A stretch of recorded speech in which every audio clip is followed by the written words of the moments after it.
Hey haters, you're telling yourself if you watch this, I'll see the view count, which is usually one or two anyways.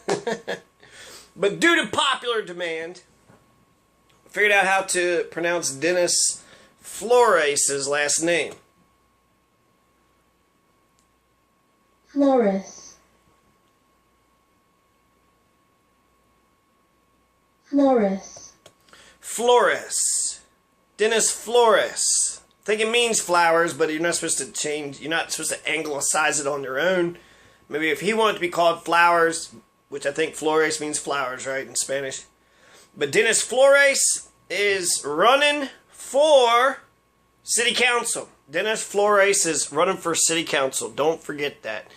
I'm going to go over the history right now. So we have an election coming up in 2017, but we had an election last year where Donald Trump beat Hillary Clinton by 390 votes. Donald Trump took Pueblo last year, this diverse, working class, majority Democratic, big city, small town kind of city of Colorado. They voted for Donald Trump. Donald Trump won. Donald Trump took Pueblo. Pueblo is a Donald Trump county, city, whatever, municipality. So I wanted to get back to that one because some people want to blame Jill Stein as being a spoiler, even though Gary Johnson got 5% of the vote, and then Evan McMullen and Darrell Castle, they got enough votes to spoil the election themselves. So their voters, if they would vote for Hillary Clinton, then Evan McMullen is a spoiler, Darrell Castle is a spoiler, and Gary Johnson, if only 25% of his voters came from, would have voted for Hillary and the rest stayed home, he would have been a spoiler too. So Gary Johnson, Evan McMullen, Darrell Castle, and then there's some other ones I want to mention, but we're going to come back to that. The first thing I'm going to talk about is how Pueblo is now the Napa Valley of the marijuana industry.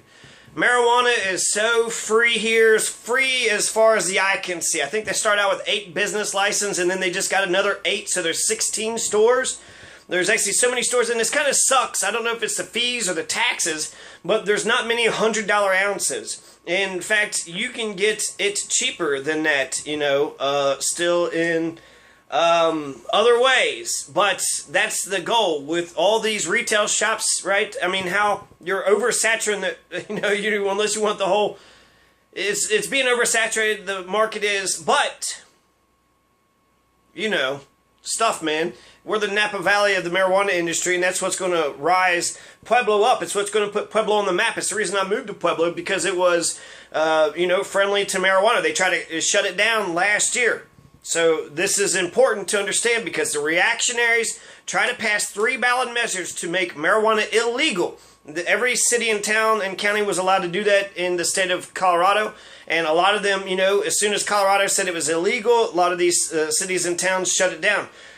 Pueblo had voted on it, and I think it's actually a good because the referendum, you give it to the people decided, and guess what the fucking people decided? We're going to keep marijuana. So Pueblo last year re-legalized marijuana. So they did bad by voting for Donald, but they did good by stopping prohibition with 3 different ballot questions. One, by the skin of their chinny chin chin. So in 2016, the general election, there were 5 marijuana ballot questions, and 3 of them had the potential to shut down the marijuana industries of Pueblo County and Pueblo City. A 4.3% tax on marijuana shops in the city failed, question 2C, and another one, marijuana ballot initiative limiting 18 plants per parcel of land passed. So question 1C, which was voted on by Pueblo County, and 2C, which was voted on by Pueblo City. So those were 2 of the other non-prohibition marijuana-related questions. One was a 4.3% tax, which failed, and then the other one was, should we tell the legislative to pass an amendment or legislation limiting the amount of plants per parcel of land to 18 plants per parcel. So that was passed. Now, the prohibition ballot questions was question 300, question 200, and question 2B. Question 300 and question 2B could have shut down retail marijuana shops in Pueblo City. And question 200, could have shut down retail marijuana shops in Pueblo County. All three of these prohibition ballot questions, question 200, question 300, and question 2B, were righteously vanquished. The people of Pueblo stood up and they re-legalized marijuana.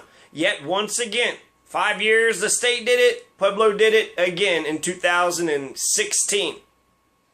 So question 2B was not 2B. The anti-marijuana fascist reactionary haters were handed a resounding defeat. They tried to shut down the legalization of marijuana, but the people of Pueblo doubled down and voted legalization up yet once again.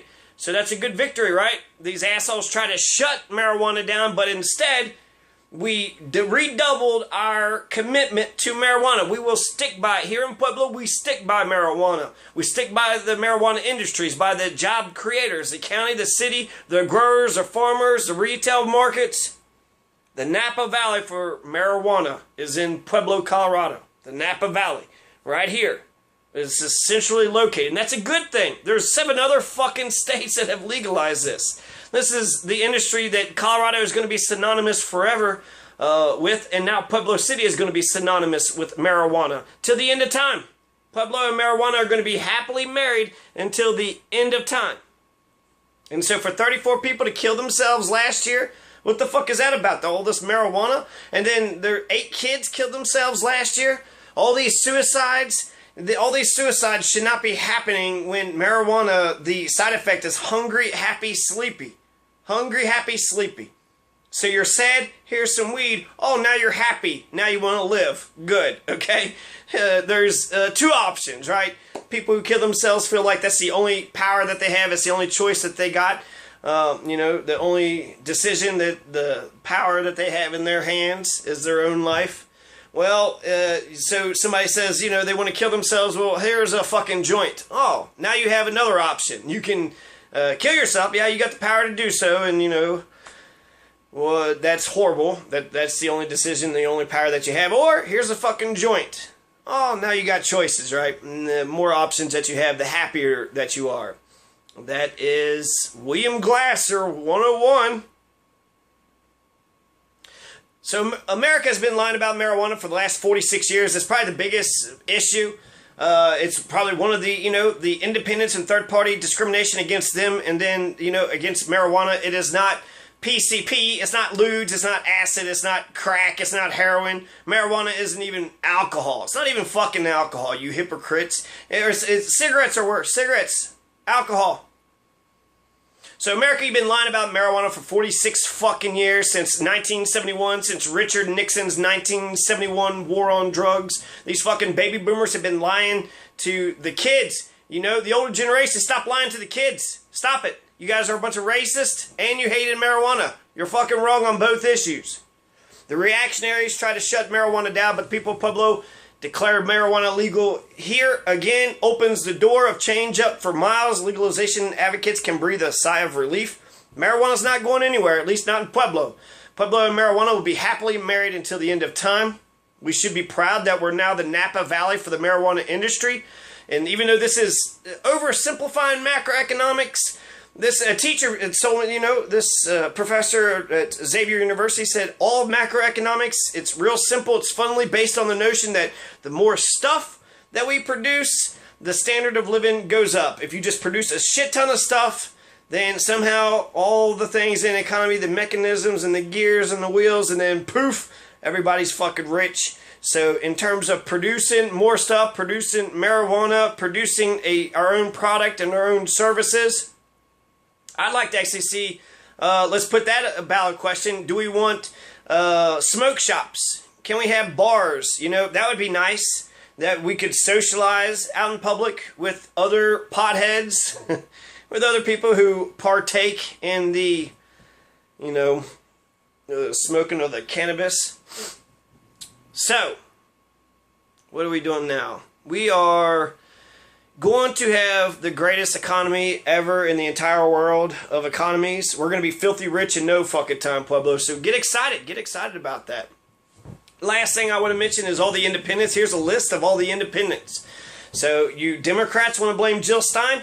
Don't forget the blame Gary Johnson. He got 5% of the vote. He got 4,000 votes. He got way more votes than Jill Stein. You want to call Jill Stein a spoiler? Don't forget to blame Gary, and don't forget to blame Evan McMullen. Don't forget to blame Daryl. And hell, if you add all the other independents up who ran for president, you had Chris Kinniston. He got 134 votes. Rocky LaFuente got 93 votes. Joseph Allen Maldonado got 62 votes for president from Pueblo voters. Mike Smith got 54 votes. Gloria Estela La Riva got 51 votes. Tom Hoffling got 35 votes.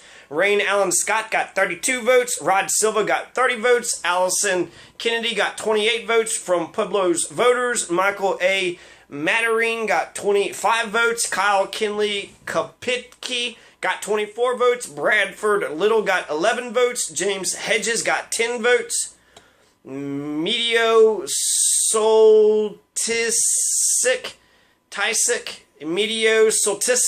got 8 votes. Lawrence Kotlikoff got 6 votes. And then there were 6 unknown write-in votes. That's who you probably should blame, right? The write-in votes. So if you add them all up, that's 609 votes. 609 is more than the 390 vote spread between Hillary and Donald. So you just blame the independents, Democratic Party. Blame democracy. Why did Donald Trump win? Well, democracy. All these candidates got in. They diluted the vote. They all should have just voted for Hillary. But, they all spoiled all the independents. The libertarians and the Evan McMullins and Darrell Castles, Jill Stein included all the independents, ruined Hillary's chance. If everybody would just get in line and realize it was her turn, she was the anointed one, the Democratic Party, mainstream media, the hedge fund bankers, all them, they had anointed Hillary to be the next president of the United States. You fucked it up, you independents. You fucked it up. So I'm being sarcastic. Ultimately, I believe, their argument is fucking dumb. Nader stole the election. Jill Stein stole Hillary's votes. Actually, Hillary stole Bernie's votes, right? If we want to be in terms of prosecuting, who stole, who actually made the fraudulent election. So, literally, nobody's stealing votes, right? Jill Stein didn't steal anybody's votes. She's not going to go to jail. She did not, fuck with the machine. She did not hack the election. She just put her name on the ballot and then she told everybody to go vote for her. That's an election. That's what elections look like. That's what they look like. And so either everybody is stealing votes from everybody or nobody is. Nobody's stealing fucking votes, okay? Stealing that's a criminal offense, so it makes it sound like you're doing some crime. You're stealing votes. Jill Stein isn't stealing votes. They were never Hillary's to begin with. And she did not steal the election. She didn't do anything with hacking or anything illegal whatsoever fucking ever. Jill Stein's appeal, her 1% appeal to one, is that a shocker? Is that really a surprise? Right? I mean, Hillary got 46% of the vote. You're going to blame the person that got 1%? It's Hillary's fault. Hillary the way she could have got my vote, she could have been against the border wall. She could have been in favor of marijuana. She could have been against the war on drugs. She could have been against the forever war. She could have stood up to the bankers, not just say cut it out, but be like Kerry Kennedy. No, right? I don't think so. Not only do you say no to the bankers, but you make them feel like shitty people who don't even deserve to exist. You're pond scum. You are so beneath me. You want me to sell out the city of Pueblo to you fucking bankers? No. Okay, so, she would have had to talk about my issues. She would have had to been more progressive than a conservative, but she was a right-wing, far right-wing conservative. She triangulated herself into being a Republican. Even universal health care, right? She was for Obamacare, which is an insurance industry sellout, which is what Howard Dean had said when it first was passed. So I think that argument of anybody stealing an election is bullshit. Personally, it's an election. So that's how elections work, right? If somebody does literally steal votes, prosecute them, then throw them in jail. If they didn't literally steal any votes, then shut the fuck up. Shut the fuck up, okay? Crybaby Democrats, your Hillary lost because Hillary was a shitty candidate. Not only was her platform not progressive, she's a shitty human being. Her personality sucks. She's a psychopath who can't empathize with anybody. She talks in that dumb politics speak to talk above your head. She thinks you're fucking stupid. Is that what we want? A fucking know-it-all who thinks they're fucking better than everybody? plus all the baggage. Like, get the fuck out of here. But if Darrell Castle voters would have just voted for Hillary, Darrell Castle is the reason. Darrell Castle is the reason why Donald Trump took Pueblo. Darrell Castle shouldn't have, ran. He shouldn't have been a candidate. He's a spoiler. Darrell Castle was a spoiler. So is everybody stealing everybody else's votes, or nobody is? Nobody's stealing any fucking votes, and it's an election. That's how elections work. People run, and then they say, vote for me. That's an election. That's what, you're bitching about an election. That's what the fuck you're mad about. Hey, somebody else decided to run against me. And they're third parties and independents, and they have insurmountable odds against the incumbents, especially against the two-party duopoly, the two-party dictatorship. You have all the advantages. You're going to blame the 1 fucking percent? Yeah, fuck that. That's good for democracy. More voices, more choices, and, like I said, if Jill wasn't in there, I would have found someone else to vote for, but that gives a voice to some people. Jill brought new people into the party. She's also ideologically pure. She spoke up against the military-industrial complex. She spoke up against racism, right? Both of those she could get killed for. She says to stop, not to, to demilitarize the police. And now we're seeing, remilitarization of the police. We're even seeing the Dreamers get fucking deported. This is, God, this is so fucking backwards. The structural issues that we were faced with, Hillary Clinton would not have solved. Only Jill Stein could have solved our structural issues. She was our only hope. She was our only hope, and she's going to be our only hope next year if the Democrats, choose another fucking right-wing, warmongering, corporatist piece of shit. They didn't even put Bernie Sanders at the head of the DNC. Make Bernie a fucking Democrat. Quit treating him like a fucking outsider, right? Make him a fucking Democrat. He'll defend the Democratic Party, but that just shows you. That shows you where the Democrats are headed. The DNC is headed towards picking another fucking Hillary. And we're going to fucking, the Democrats will lose. The left will lose again if they do that strategy. If the Democrats pick another shitty fucking non-progressive right-wing conservative, I will vote for, Jill Stein or the Green Party candidate or somebody else, right? Or I'll write my fucking self in. I vote for the person, and if I don't believe in you, I'm not going to vote for you. I got to believe in you. I'm voting for you. I'm voting for a progressive agenda, for a progressive platform, which will be implemented. So that's what I want. So for Pueblo, you're going to get rid of the red light cameras? Okay, I like you. You want to get rid of these goat heads? Okay, I'm in love with you now. You're in favor of the trash to electricity program, right? We're just fucking taking all the trash and we're dumping it out into the ground. We've been dumping tons of fucking garbage into the ground. Is any of that getting into our groundwater? We don't even have much water to begin with. So we're just going to dump all that fucking trash into the ground. I mean, the homeless don't even have a place to live, but we have a place for our trash. And that's, in terms of environmental, how many tons of trash has been put into the fucking ground? You're sitting there polluting the groundwater.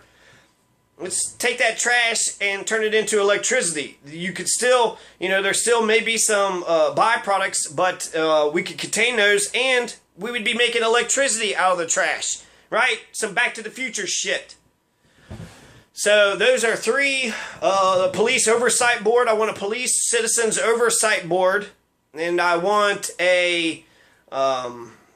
get rid of the goat heads. I want the Sweden's trash to electricity program. Get rid of the goat heads trash. Get rid of the red light cameras.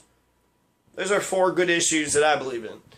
And, and develop a fucking progressive platform. What do you want Pueblo to look like in 4 years? City council, school board. You're going to be in there for 4 years. What are your ideas? What are you going to introduce? Give me a vision. I think I might actually like something like that too. Give me an overall vision. Show me what Pueblo is going to look like in 4 years after you've done your work. You're going to be a city council member. What do you want to achieve in those 4 years? After those 4 years, when you look back, what will be your benchmarks? Did you succeed? Did you get your platform passed? Did you get what you wanted passed? Were you not able to? For what reasons? Can you try it again? Can you do something differently? Or did you just give up? Well, I tried to solve poverty, and then I was like, God, this shit's hard. Fuck that. Just, give out contracts to your business friends. So, yeah. Pueblo voted Trump, but they also voted to become the Napa Valley of marijuana. So, legalize marijuana. Am I willing to sacrifice the United States of America for some legal weed? I would have preferred Jill Stein to have been president and for marijuana to be legal. So yeah.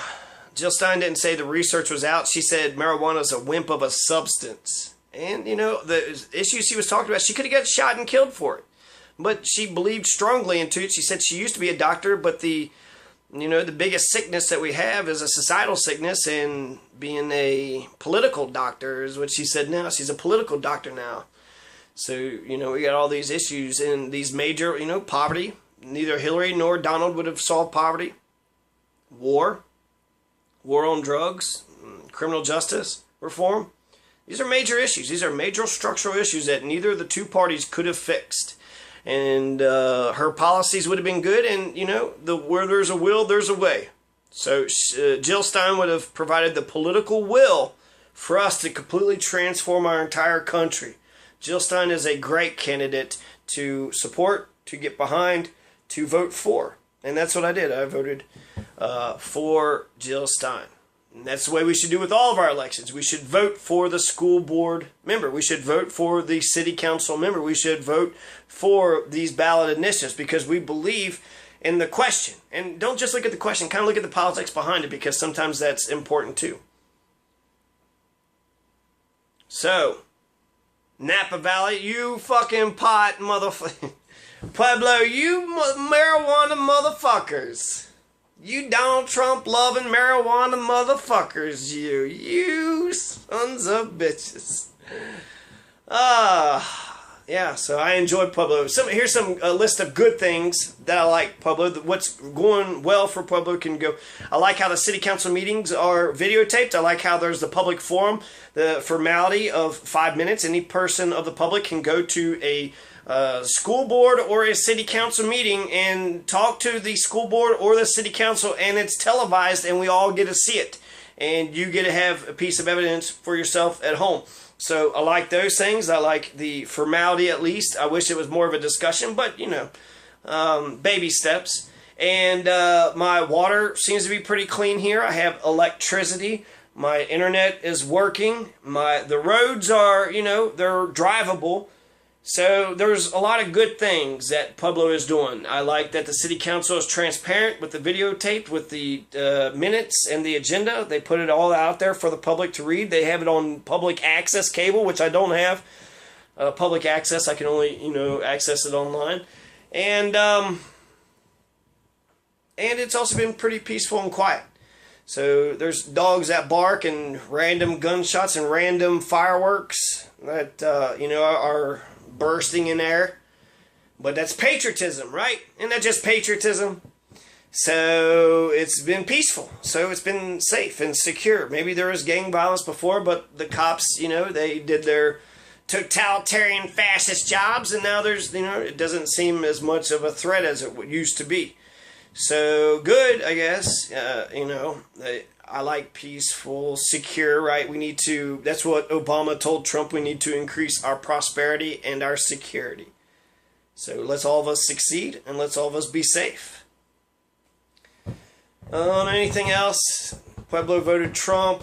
Pueblo voted to legalize marijuana again. They doubled down. Now we're going to be the Napa Valley of all Colorado. Come one, come all. Pueblo loves their potheads. Come one, come all. Come on, marijuana migrants. I'm trying to get a Big Rock Candy Mountain established. So, yeah. All right. Peace out, Pueblo.